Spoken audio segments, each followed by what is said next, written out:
요한복음은 아주 사도 요한이 아주 이런 계획적으로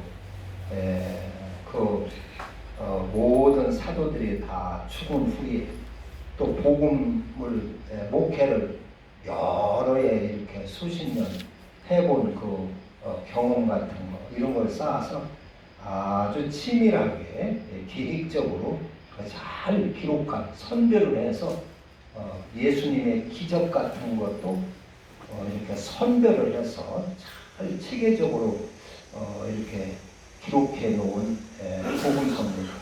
그래서 1장에는 창조주 하나님, 말씀이신, 말씀이 육신이 되신 그런 주님,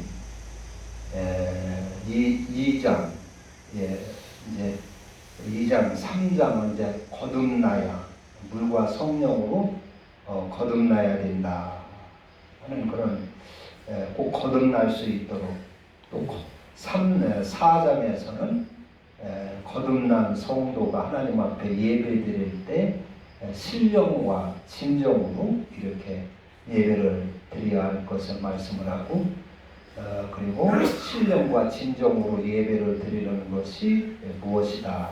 그것은 우리가 우리의 몸으로 산제사를 드리는 것이다.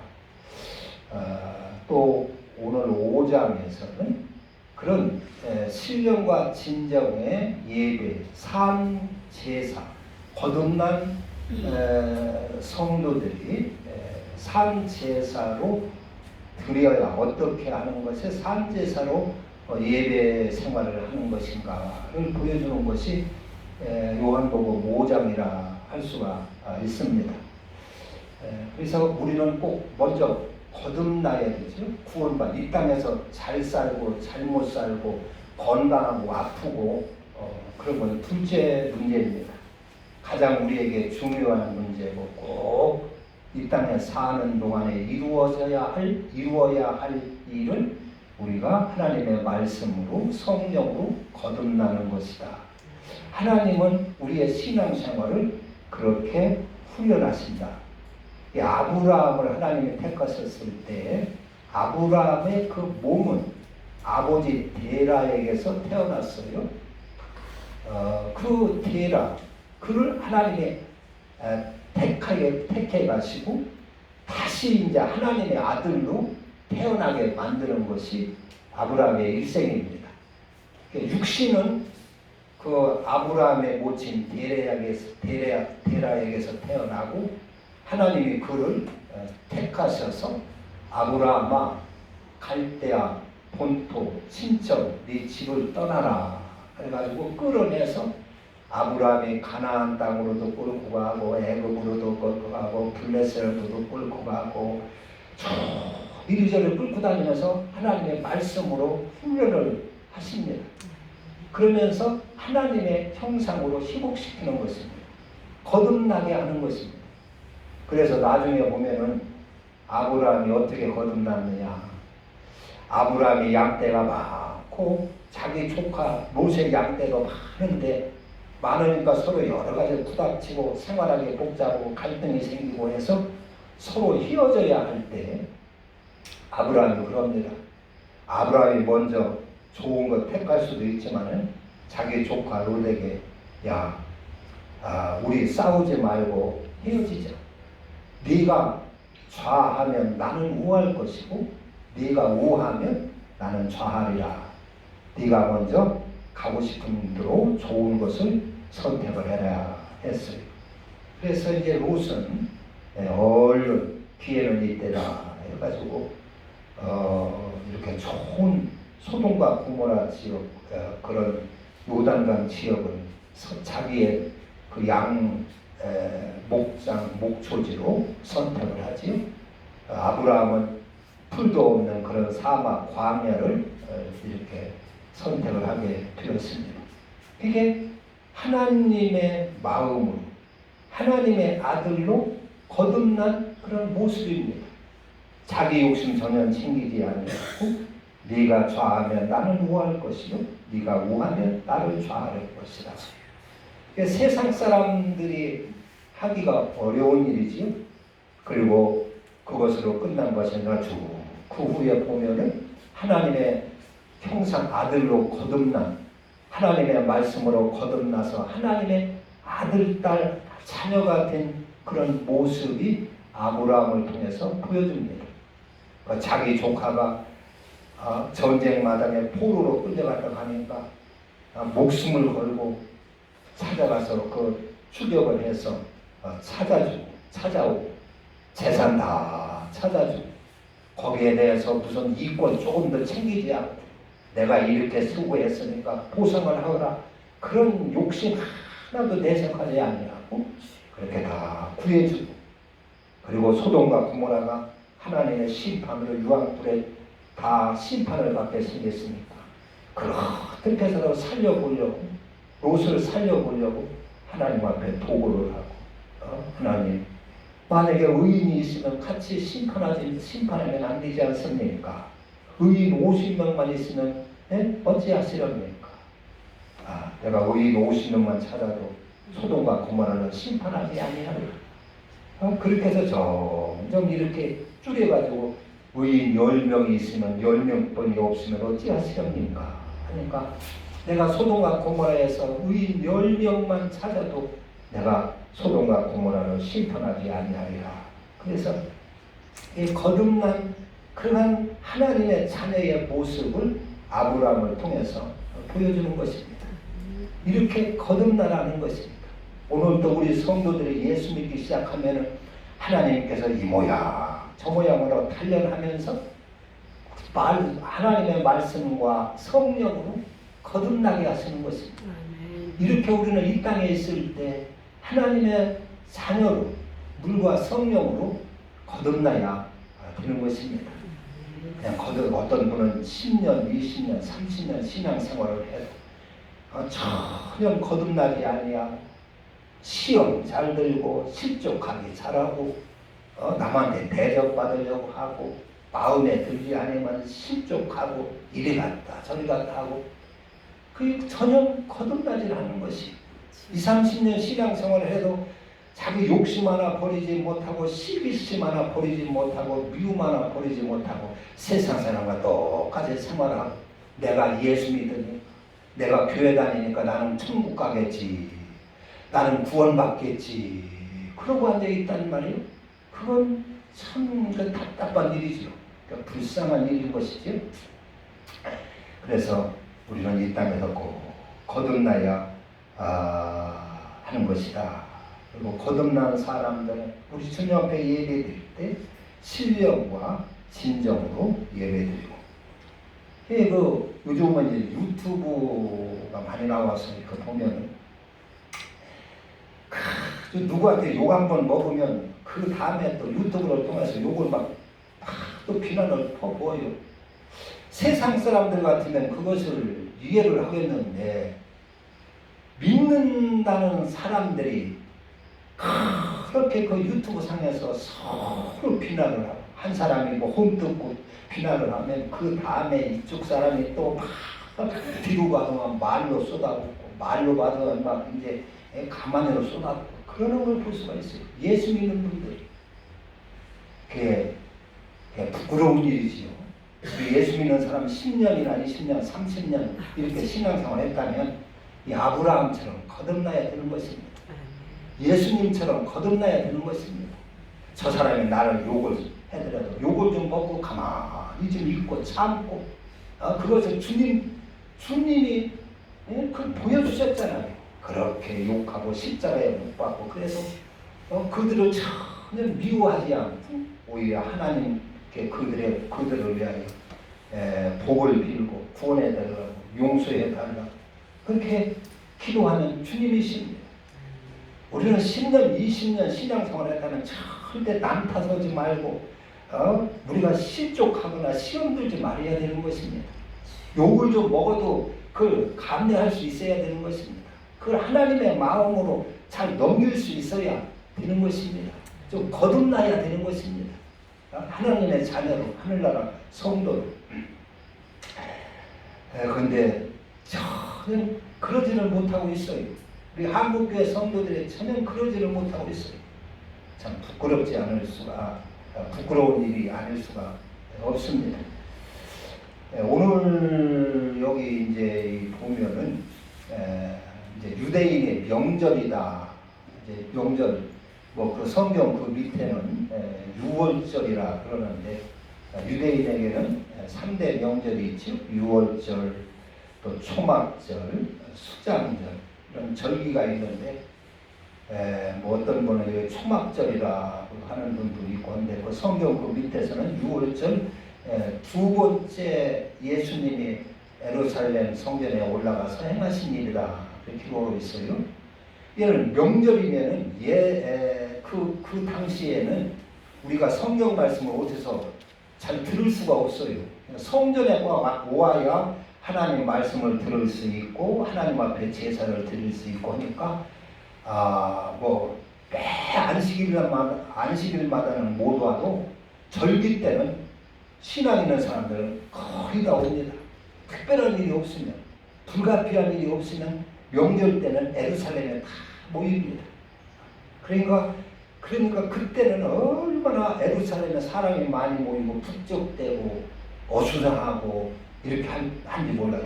숙박소가 없으니까 무덤 속에서도 사람이 가서 자고 그래요. 무덤, 이스라엘 무덤은 이제 굴이니까 가서 그 시체와 함께 숙소가 없으니까 명절 때는 그런 데서도 자고 뭐 그냥 노상에서도 자고 그럽니다.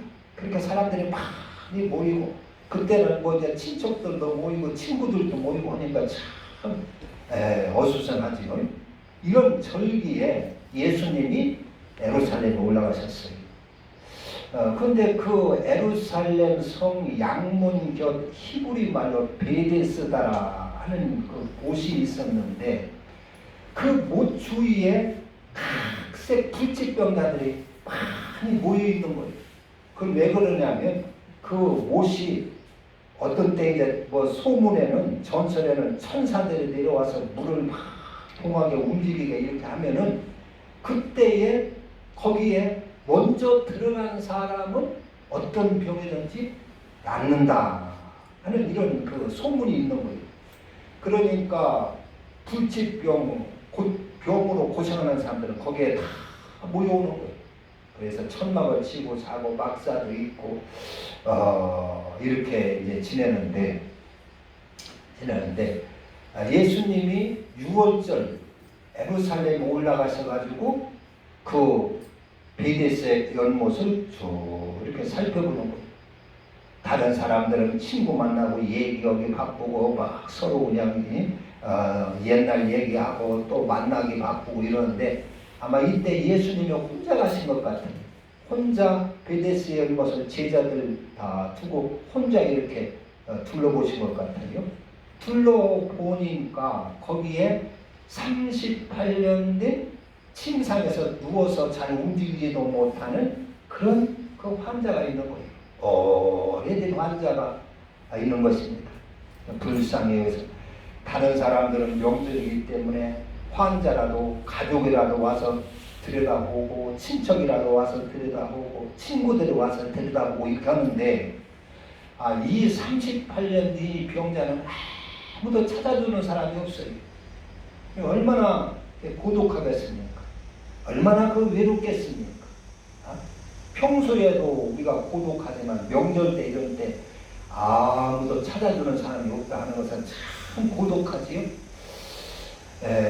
이제 저는 우리가 신앙생활을 하면서 노년에 많은 고독을 느끼고 노년에 고독을 많이 몸은 아프지 애는 이렇게 늙고 이렇게 하니까 힘도 없지. 그러니까 사람들이 잘 알아주지도 않지. 내가 무슨 영향력을 끼칠 수도 없지. 그러니까 노년에는 고독해요. 젊은 사람도 고독하고 또 아주 있는 사람도 고독하고 없는 사람도 고독하고 고독한 것은 인생에 다 누구나 있습니다.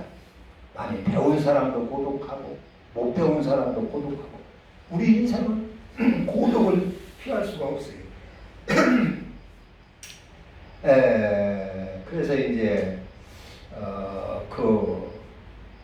그렇게 이제 혼자 명절에 아무도 찾아주지 않으니까 얼마나 이 사람이 고독이 뼈에 사무치겠습니까?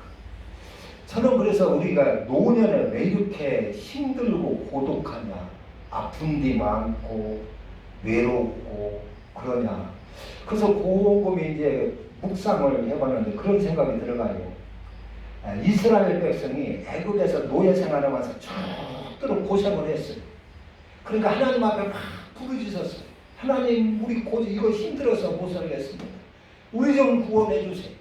애굽에 노예 생활하면서 430년 동안 노예 생활하면서 그렇게 힘들어가지고 하나님 앞에 부르짖으니까 하나님이 그 소리를 듣고 모세를 보냈어요. 모세를 보냈어가지고 그들을 다 구원해냈어요. 애굽에서 건져냈어요. 그래가지고 광야로 인도해서 이제 이렇게 하나님이 만나를 내려주고 이렇게 해서 사는데 구름기둥으로 인도하고 불기둥으로 인도하면서 하나님의 특별한 은총을 가지고 고생하고 사는데 거기 와서 그들이 어떻게 합니까? 조금만 어려움이 있으면은 하나님을 원망하는 것이고 그리고 애굽을 그리워하는 거예요. 애굽에 있었을 때가 더 나았다. 애굽에 있었으면 먹을 거를 충분히 먹지 않느냐. 애굽에 있을 때는 고기도 먹었고 뭐 배추도 먹었고 그렇지 않았느냐. 애굽에 있었을 때가 낫다. 광야에 와서 하나님을 원망하면서 그 애굽 타령을 하는 거예요. 그때 하나님은 그 소리를 듣고 얼마나 속이 우라통이 터집니까. 그래가지고 하도 그러니까 그 원망하던 사람들을 광야에서 다 죽더라 기다려요. 가나안 땅에 들어보내지 않고. 그래서 그 애굽을 이제 나왔으면 종살이한 것을 이제 광야로 이렇게 구원해냈으면은 감사해야 되고, 야, 애굽에 있을 때는 이렇게 고생했는데 하나님 인도받으니까 이렇게 좋구나 하면서 감사하고 하나님을 따랐으면 얼마나 좋은 건 봤어요. 그런데 그러지를 않고 애굽을 그리워하고 애굽 타령을 한단다. 그러니까 속이 터지는 거예요. 예를 들어가지고 우리가 하늘나라 가서요. 그러니까 살다가 조금만 거시고면 아이고 세상에 살을 때가 좋았다. 세상에 있었을 때가 좋았다. 그런 그 원망을 하게 된다면 어떻게 되겠습니까? 그래서 아마 세상 생각을 하면 아주 진절머리가 나게끔 하기 위해서 하나님의 노년에 우리를 고생시키는 것이 아닌가 그런 생각을 해봤어요. 애굽에서 그렇게 노예 생활에서 고생을 했어도 가나안 땅에 나오니까 애굽을 그리워하는 거예요. 이스라엘 백성들이. 그때가 좋았다고 그러고 앉는 거예요. 우리가 하늘나라 가서 하늘나라 가서 살면서 세상에 있었을 때가 좋았다. 그런 타령을 하고 있어서 못 봤어요. 그러니까 세상 생각하면 진절머리가 나도록 세상 생각을 하면 막 이가 갈리도록 그래서 그렇게 노년에 고생을 시키는 건 아닌가 그런 생각을 해봤어요. 아마 그럴 수도 있어. 그렇기도 할 것 같아요. 하나님이 세상 와서 죽을 때까지 잘 먹고 잘 살고 평안하면 죽으려고 하겠어요? 하늘나라 가려고 하겠어요? 하늘나라 갔어도 맨날 세상 생각하고 그리워할지 모르겠어요. 그래서 우리가 고난을 겪는데 고독을 하고 어려움을 겪는데 여기 있는 이 병자가 그 아주 잘 움직이지 못하면서 38년 동안 이 병 치료를 하다 보니까 사람들이 아무도 없는 거예요. 다 자기 곁을 떠난 거예요. 부모님은 돌아가신 것 같고 뭐 친구들도 다 떠나가고 38년 뭐 병 치료를 하다 보니까 가정도 다 흩어진 것 같고 아무도 없어요. 명절 때 엉가르면 와서 친구라도 데려다보고 가족들이라도 데려다보고 친척이라도 데려다보는데 이 사람은 데려다보는 사람이 아무도 없는 거예요. 예수님이 그를 불쌍히 여기고 예수님이 그를 찾아가십니다. 접근을 하십니다. 네가 낫고자 하느냐. 낫고자. 그러니까 이 사람 하는 얘기가 이 사람 얘기가 주여 물이 움직일 때에 좀 나를 못에 넣어줄 사람이 한 사람이라도 있으면 좋겠는데 아무도 없습니다. 나는 38년간이나 여기서 기다리고 이렇게 있습니다. 물이 동할 때 내가 들어가려고 하지만 하다 보면 다른 사람들이 먼저 다 들어가고 맙니다. 그러면서 38년 동안을 기다려왔습니다. 그러는 거예요. 그때 예수님께서는 불쌍히 여기면서 일어나 네 자리를 들고 걸어가라 하니까 이 사람이 그 말씀을 믿고 자리를 들고 일어나서 자리를 들기 하니까 기운이 생겨가지고 벌떡 일어나는 역사가 있었어요. 그 이제 예수님, 다른 사람은 잔치라 친구 만나고 이 사람 저 사람 만나고 서로 이야기 꽃을 피우고 이러는데 예수님은 이렇게 가장 고독한 사람, 가장 불쌍한 사람, 가장 하나님의 도움을 필요하는 사람, 이런 사람을 둘러보는, 찾아가 보시는 주님의 모습, 그 모습을 우리에게 여기서 본을 보이고 있어요. 이제 많은 그런 그 설교들은 38년이라도 절망하지 아니하고 이 사람이 소망을 붙들고 이렇게 견디니까 마침내 하나님의 은혜로 이렇게 고침받았다. 소망을 늘 우리는 품고 살아야 된다. 낙심하면 안 된다. 이제 이런 설교가 많이 있어요. 이런 설교가 주를 이루는데 여기서 저는 이런 그 거듭난 사람들, 하나님의 자녀들의 그 삶이 어떠해야 되는가 하는 것을 주님이 본을 보여주시는 것이다. 그렇게 생각합니다. 이런 명절 때 다른 사람들이 다 희희낙낙하며 즐거워할 때 우리 성도들이라면 그때 고독한 사람, 병든 사람, 불쌍한 사람, 이런 사람들을 돌아보며 살아야 된다. 돌아볼 줄 알아야 된다 하는 것입니다. 그러면서 하나님의 성품으로 우리가 회복이 되는 것입니다. 아브라함이 하나님의 법도를 따라 말씀을 따라 이렇게 살면서 나중에는 하나님의 형상으로 회복되고 너그러운 사람으로 욕심 버리고 다 버리는 사람으로 이렇게 거듭나는 것처럼 우리가 주님의 이 모습을 본받고 이렇게 함으로써 우리가 거듭난 성도가 되는 것이다. 하나님의 형상을 닮아가는 것이다 하는 것을 보여줍니다. 그리고 거기에 이제 병든 자들이 많이 있는데 우리 주님은 이 38년 된 병자만을 찾아주시고 그에게는 뭐 은혜를 주셨느냐 하는 것입니다. 그러니까 우리가 어떻게 해야 하나님의 이런 은혜를 또 내가 병든 사람이라면 어떻게 해야 이런 은혜를 또 받을 수 있는가 하는 것을 여기서 우리가 생각해 보면 여기 이 사람은 예수님 당시에는 유대인들은 다 메시아 대망 사상을 갖고 있어요. 이제는 메시아가 오야 됩니다. 우리의 이 어려운 문제를 해결할 수 있는 길은 메시아밖에 없다. 메시아가 와야 나라건 개인이건 모든 문제가 해결될 수 있다. 그래서 메시아 대망 사상으로 꽉 차 있다고 그때 당시의 사람들은 누구나 다 메시아만을 기다리고 살았던 시대입니다. 그러니까 사마리아 그 4장 사마리아 여인의 관계도 그 사마리아 여인도 메시아를 그 사마리아 여인이 메시아를 간절히 기다리고 있던 여인입니다. 남편이 5이나 있었는데 이 여인은 뭐 그냥 바람둥이가 아닙니다. 그냥 무슨 행실이 나쁜 여인이 아닙니다. 그냥 뭐 바람이나 피고 이 남자 저 남자 붙어 사는 그런 그 남자를 남편이라고 하지 않거든요.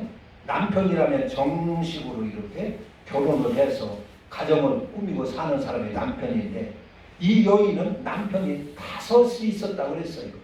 행실이 나쁜 것이 아니라 그 삶이 그만큼 불행해서 결혼을 했는데 또 실패하고 버림받고 또 결혼을 했는데 또 버림받고 그 이제 이스라엘은 그 형수 칠수 사상 그런 제도가 있잖아요. 형제가 여럿이 있을 때 결혼을 했는데 자식을 두지 못하고 그 남편이 죽으면은 그 아우하고 결혼을 해서 아들을 낳아가지고 대를 잇게 하고 또 못하면 다음 아들하고 결혼을 해서 자식을 낳아서 대를 잇게 하고 그런 것이 있어요. 그러니까 그렇게 했든지 어떻게 했든지 이 여인은 결혼을 5번이나 남편을 5번이나 이렇게 섬기게 되었던 여자입니다. 그러니까 얼마나 이 여인이 삶이 어렵고 아주 힘들은 그런 불행한 여인인가 알 수가 있어요. 그런데 그 여인이 메시아를 간절히 메시아만을 기다리고 사는 것이, 그래서 예수님께서 오니까 쭉 이야기를 하다가 예수님이 네가 남편 데려와라 하니까 남편이 없나이다. 그래, 네 말이 맞다. 남편 5이 있었으나 지금 있는 자도 네 남편이 아니다 하니까 그 여자가 자기의 삶을 다 혼이 들여다보니까 당신은 선지자군요. 선지자가 아니고는 보지도 않은 나를 이렇게 알 수가 없는데 당신이 이렇게 내 사정을 훤히 들여다보는 걸 보니까 선지자군요. 그랬어요. 그러면서 우리 조상들은 이 사마리아 이 그리심산에서 하나님 앞에 예배 드려야 돼도 된다고 하는데 유대인 당신들은 꼭 예루살렘에서만 와서 예배를 드려야 된다고 했습니다. 어떻게 해야 되는지 메시아가 오면 다 이것을 우리에게 알려준다고 했습니다. 하니까 네게 말하는 내가 메시아니라 주님이 그래요. 그러니까 이 여인은 메시아를 간절히 사모하고 기다렸던 그 어려운 환경 속에서도 그런 신앙으로 살았던 그런 사람입니다. 그러니까 주님이 그를 찾아주신 것이 하나님을 간절히 사모하는 자에게 하나님을 만나주신다 했습니다. 여기 아마 38년 된 이 병자도 이렇게 메시아를 간절히 사모했던 사람 같아요. 그러니까 주님께서 그를 찾아주시는 것입니다. 니고데모가 무화과나무 밑에서 하나님을 간절히 사모하며 하나님 앞에 기도하고 있으니까 주님이 그걸 다 데려다고 그 기도를 받으시면서 네가 무화과나무 있을 때 내가 너를 찾아가 보았노라 한 것처럼 우리 주님은 아무나 그렇게 찾아가시는 건 아니지요.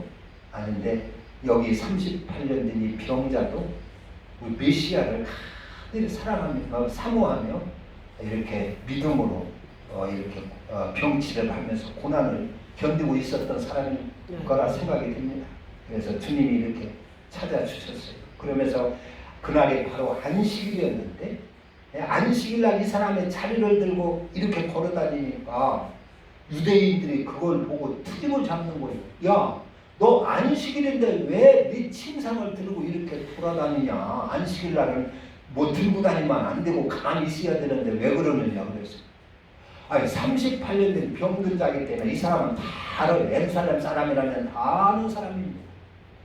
그래 병들어서 나서가지고 이렇게 돌아다니면 너 어떻게 나왔느냐 하면서 축하하고 기뻐해주고 해야 되는데 오히려 그 트집을 잡는 거예요. 왜 안식일날 이 침상을 들고 돌아가냐고. 누가 너보고 그렇게 하더냐 그랬어요. 그러니까 이 사람이 이제 예수가 그리했다. 예수님이 그렇게 했다 하니까 안식일날 병 고쳤다고 유대인들이 예수님까지 또 미워하는 거예요.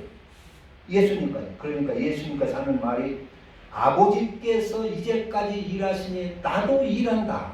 그랬어요. 이게 여기서 결국에는 하나님의 일이 뭐냐. 하나님의 일이 이렇게 외로운 자, 병든 자, 하나님을 사모하는 자 이런 자들을 찾아주고 위로해주고 찾아보고 하는 것이 하나님의 일이라 그런 얘기입니다. 하나님이 기뻐하시는 일이다 하는 것입니다. 우리가 하나님의 자녀라면 이런 잔치 때 막 이렇게 친구들 앉아서 그렇게 하는 것도 되지만 진실로 하나님이 기뻐하는 그런 산 제사 잔치 때 우리가 하나님 앞에 영광을 드리고 하나님 앞에 제사를 드려야 되는데 그때 우리가 빼놓아서는 안 될 것이 우리의 삶이 하나님 앞에 드려져야 한다는 것입니다. 불쌍한 사람 찾아가면서 하나님의 사랑을 전달해주고 외로운 사람 찾아가면서 하나님의 위로를 전해주고 그것이 하나님이 기뻐 받으시는 그런 제사라는 것입니다. 그걸 여기서 보여주는 것이라는 것입니다. 그래서 우리 믿는 성도라면 이렇게 함으로 인하여 병든 자들을 돌아보면서 외로운 사람을 돌아보면서 우리가 하나님의 사랑을 전하며 살 수 있어야 할 것이다 하는 것입니다. 기도합니다. 하나님 아버지,